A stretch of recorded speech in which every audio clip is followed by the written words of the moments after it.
زوار موقع سوبر رياضي، أهلا وسهلا بكم في حلقة جديدة من دردشة كروية نخصصها اليوم بطبيعة الحال لقرعة كأس العالم 2014 التي ستقام في البرازيل.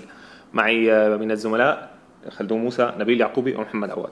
خلدون، نبدأ مباشرة بالمجموعة الأولى، يعني أو بالأحرى نتحدث بداية القرعة أثارت الجدل من المقدم حتى النتائج. بداية المجموعة الأولى، البرازيل، الكاميرون، المكسيك، كرواتيا. كيف ترى هذه المجموعة؟ شوف، البرازيل احنا عودتنا دائما في كل كأس عالم مجموعتها تيجي يعني في المتناول بالنسبة لها، يعني من زمان ما شفنا اجت مجموعة قوية في المونديال. مؤامرة؟ لا مش مؤامرة، لا يمكن حظ يعني. استفزاز نبيل. يعني من زمان ما شفت مجموعة نارية جت فيها البرازيل في كأس العالم يعني. ف مجموعة بمتناول البرازيل مرشح طبعا مش للمجموعة هاي، للمونديال، ان تحرز لقب المونديال، فأمر تأهلها وتصدرها المجموعة محسوم.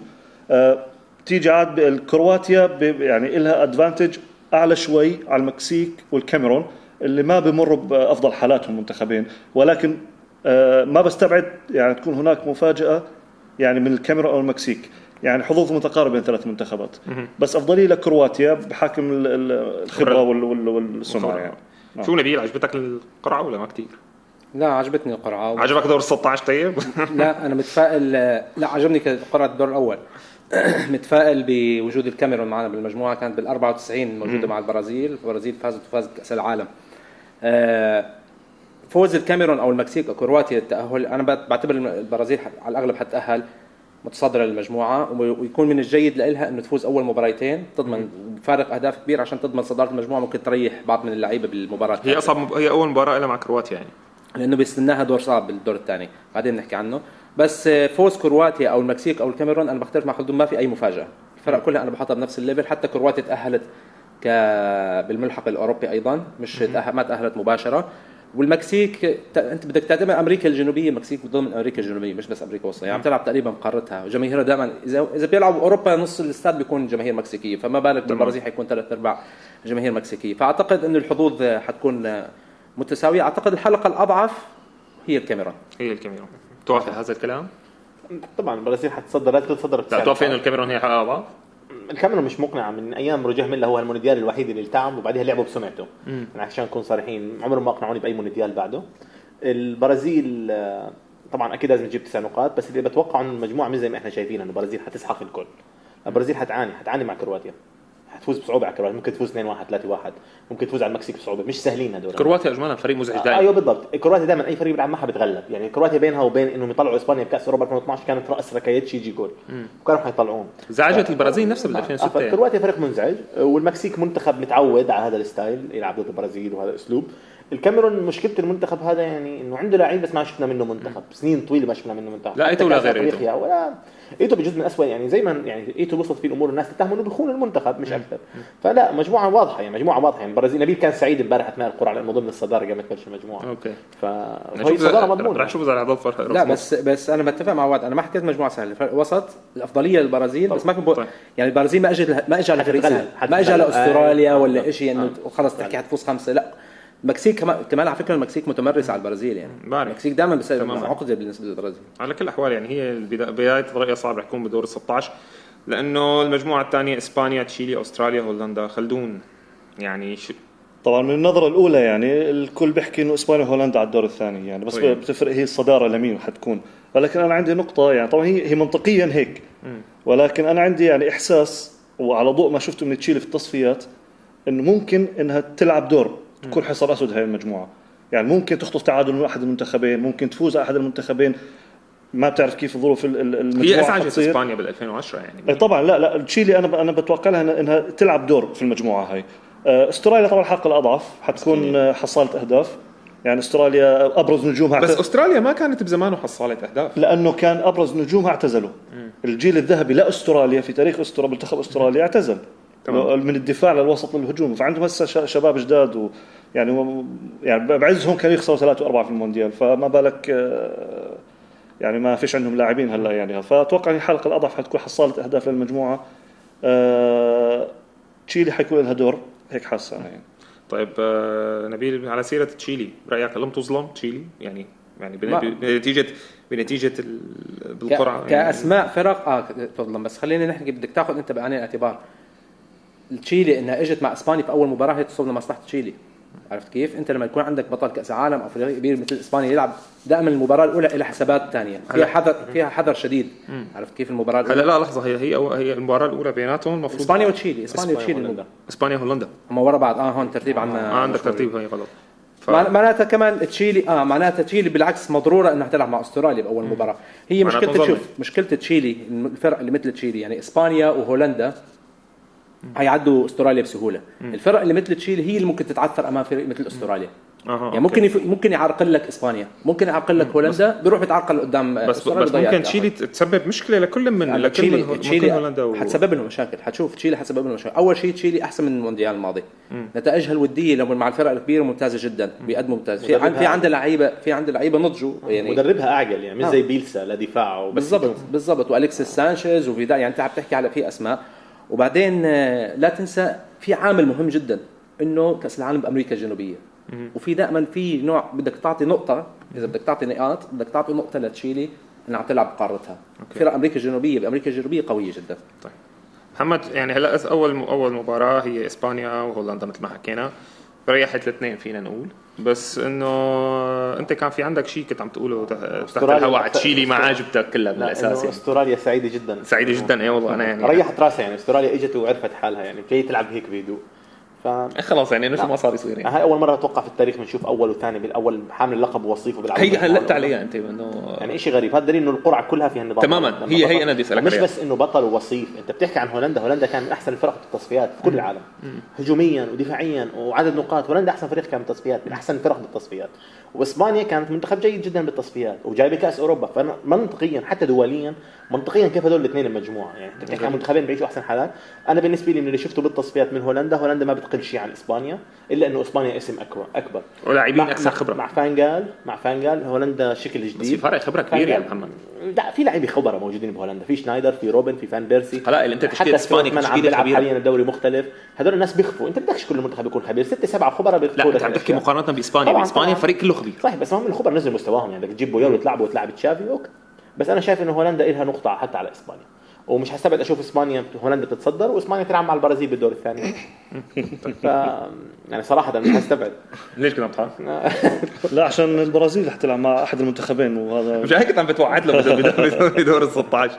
طيب خلدون، يعني قبل ما نفوت بس بكير نفوت بدور 16. كولومبيا، ساحل عاج، اليابان، اليونان. يعني هلا بدنا نرجع على المجموعه الرابعه اللي بعدها. بس يعني والله بس خلينا نحكي هلا. خلينا يعني مجموعه كاس العالم لازم نحكي عنها. يعني هي طبعا الاقل اثاره بالمجموعات كلها، يعني كونهم يعني منتخبات الاقل شعبيه يعني والله ما بعرف شو بدي احكي. يعني كولومبيا، ساحل عاج، اليابان، اليونان. يعني بس شوف انا بدي احكي اول شيء كولومبيا قدمت تصفيات رائعه في امريكا الجنوبيه وتمتلك عده. هي اليابان قدمت تصفيات رائعه باسيا يعني. شلون؟ بس لا شوف يعني كولومبيا قدمت تصفيات رائعه ويعني وممكن تتاهل للدور الثاني. ولكن انا ساحل عاج شايف انه عندها فرصه تاريخيه انها تعبر لاول مره للدور الثاني بعد عده محاولات مع الجيل الذهبي دروغبا ورفاقه. حاولوا كذا مرة يعني بدهم يلحقوا بمنتخبات اللي سبقتهم اللي هي الكاميرون، السنغال، نيجيريا اللي وصلوا ادوار متقدمه. بدهم يوصلوا كمان، يعني الجيل بده يوصل. فهي يعني فرصتها الاخيره هاي. يعني اذا ما تاهلت من المجموعه هاي عمرها ما حتتاهل على الدور الثاني. اليونان يعني انا شايف ان هي اقل حظوظا في المجموعه. يعني لسه شايف اليابان احسن منها. يعني فريق معروف اليابان في كاس العالم فريق منظم، فريق جيد. الثلاث منتخبات كولومبيا، ساحل عاج، اليابان، المنافسه البطاقتين حتكون بينهم. استبعد اليونان انها تعمل شيء. نبيل، ما راح اسالك على كولومبيا بنعرف كلنا مين عناصرها. ساحل عاج، اليابان، اليونان، مين اكثر فريق بيلفت نظرك؟ انا بالنسبه لي شوف هلا انا هي بالنسبه لي هي مجموعه الموت. في مجموعه جد بالنسبه لهم ولا بالنسبه لهم؟ بالنسبه كرويا وشده التنافس هي مجموعه الموت. جماهيريا غير مجموعه الموت. لما نحكي جماهيريا فهمت عليك. يكون فيها فرق كبيره. بس هذه هي مجموعه الموت.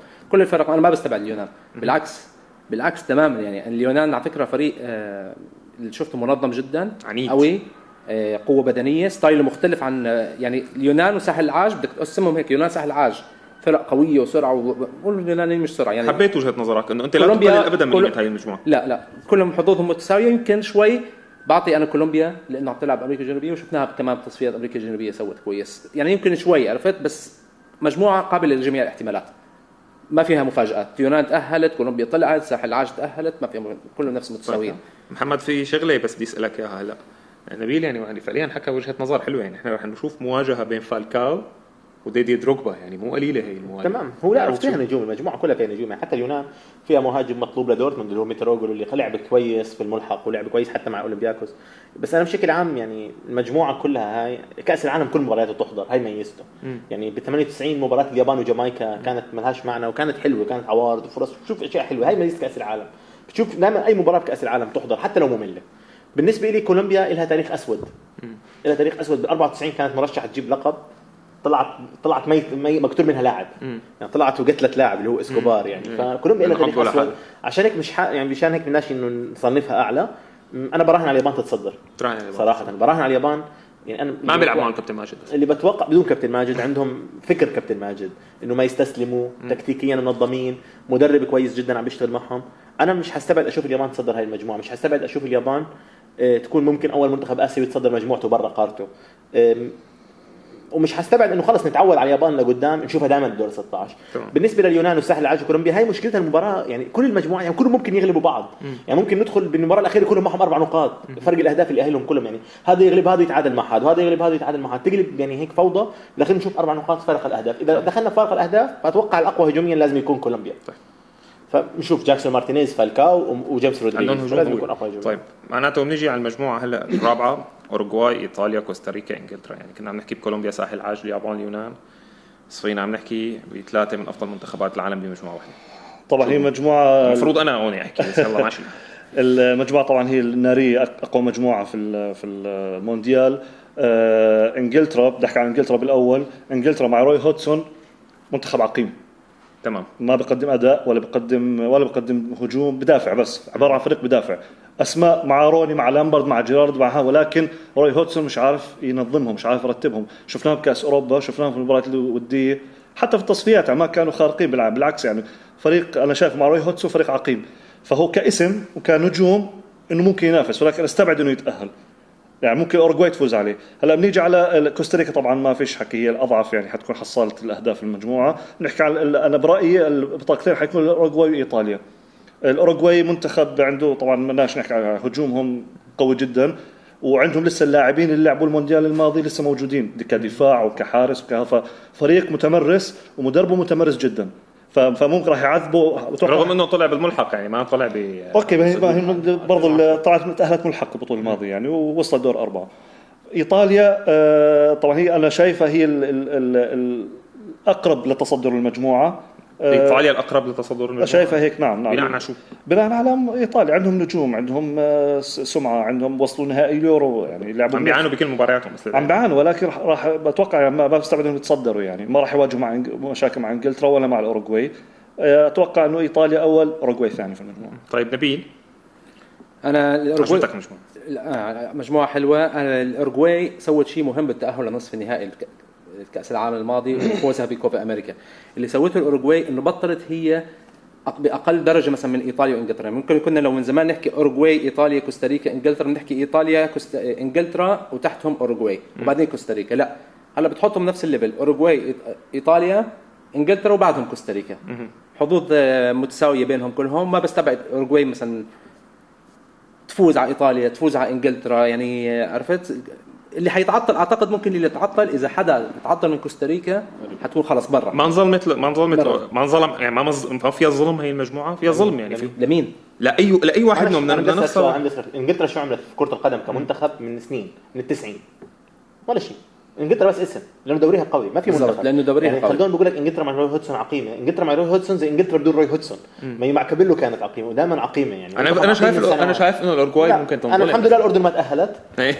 كنا حنكون هون ممكن بالصدفه، لكن مجموعه سهله يعني. اورجواي، ايطاليا، كوستاريكا، انجلترا، يعني اتوقع هي مجموعه واقفه على مباراه واحده يعني. الذكي فيهم يعني واقفه على مباراه واحده. الذكي فيهم يعني الاورجواي بدها تلعب مع ايطاليا، اللي بفوز فيها حياخذ ستيب. هي ممكن ايطاليا تروح متعادله مع انجلترا، خلص اورجواي تاهلت. هي هاي الذكاء. مين حيخطف المباريات الكبيره؟ انت بكفيك نقطتين من ايطاليا وانجلترا وتغلب كوستاريكا. معلش بس بدي اوقف هون لا ما راح نلحق بالجزء الثاني لانه راح يخلص الوقت. ننهي الجزء الاول وعوده لكم في الجزء الثاني.